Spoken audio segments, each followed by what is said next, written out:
আমরা যারা এখানে উপস্থিত হয়েছি আমরা অনেকেই রাজনীতি করি বাংলাদেশ জাতীয়তাবাদী দলের। এর বাইরেও মুসলিমবৃন্দ উপস্থিত আছেন যারা দেশনেত্রী খালেদা জিয়াকে একজন নেত্রী হিসাবে পছন্দ করে। এর বাইরে যারা বিভিন্ন মাধ্যমে ইন্টারনেটের মাধ্যমে দেখতে পাচ্ছেন, সকলের কাছে আমি অনুরোধ করব যে আমার মা দেশনেত্রী খালেদা জিয়া চিকিৎসার জন্য এসেছেন, তার সুস্থতার জন্য দয়া করে আপনারা দোয়া করবেন।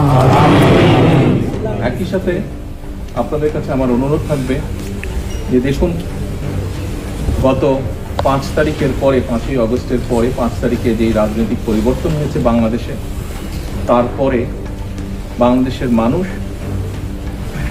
এমন একটি বাংলাদেশের প্রত্যাশা করছে যেখানে মানুষের অনেক কিছু প্রত্যাশা হয়তো পর্যায়ক্রমিকভাবে সাধারণ মানুষের যে চিন্তা ভাবনা দেশ নিয়ে, সেরকম একটি দেশ আমরা গঠন করতে সক্ষম হব।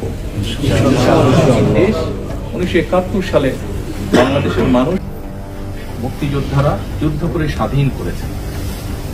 আপনাদের কাছে আমার অনুরোধ থাকবে যে আসুন, যেই বাংলাদেশ স্বাধীন করার জন্য যে মানুষগুলো জান কোরবান করেছেন তাদেরকেও আমরা আমাদের দোয়ায় আজকে শামিল রাখবো।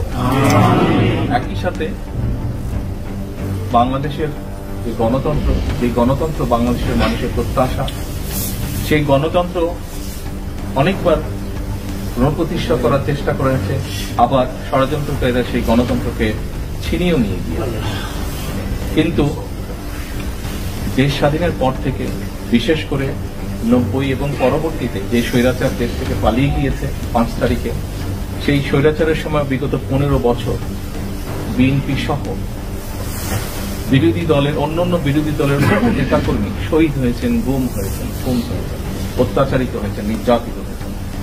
শুধু রাজনৈতিক কর্মী নয়, রাজনৈতিক কর্মীর বাইরেও বহু সাধারণ মানুষ বিভিন্নভাবে অত্যাচারিত, নির্যাতিত হয়েছে। এর বাইরে বিগত জুলাই আগস্টের আন্দোলনের সময় বহু মানুষ, দল মত নির্বিশেষে বহু মানুষ শহীদ হয়েছে। প্রায় 2000-এর মতন মানুষকে হত্যা করেছিল পালিয়ে যাওয়া যে স্বৈরাচার তারা। 30,000-এর মতন মানুষ বিভিন্নভাবে ইনজিওর্ড হয়েছে, জখম হয়েছে। আসুন আমরা আজকে এই সকল শহীদ এবং সকল অত্যাচারিত, নির্যাতিত মানুষের জন্য হাত তুলে আল্লাহর দরবারে দোয়া করব, দল মত নির্বিশেষে, সে যে দলেরই হোক না কেন। একই সাথে আমরা আল্লাহর কাছে চাইবো আজকে হাত তুলে যে প্রত্যাশা নিয়ে বাংলাদেশের মানুষ নিজের দেশকে একটি ভালো জায়গায় দেখার জন্য ভবিষ্যতের দিকে তাকিয়ে আছে, আল্লাহ যাতে আমাদেরকে সেই তৌফিক দেন। আমরা যারা বেঁচে আছি, আমরা যাতে প্রত্যেকে সেই বাংলাদেশের মানুষের প্রত্যাশিত দেশ গড়ে তোলার ক্ষেত্রে অবদান রাখতে পারি। পরিশেষে আসুন, দেশের মানুষ, দেশ সকলের জন্য আমরা যাতে আজকে দোয়া করি, সেই অনুরোধ জানিয়ে আমার বক্তব্য শেষ করছি। আসসালামু আলাইকুম।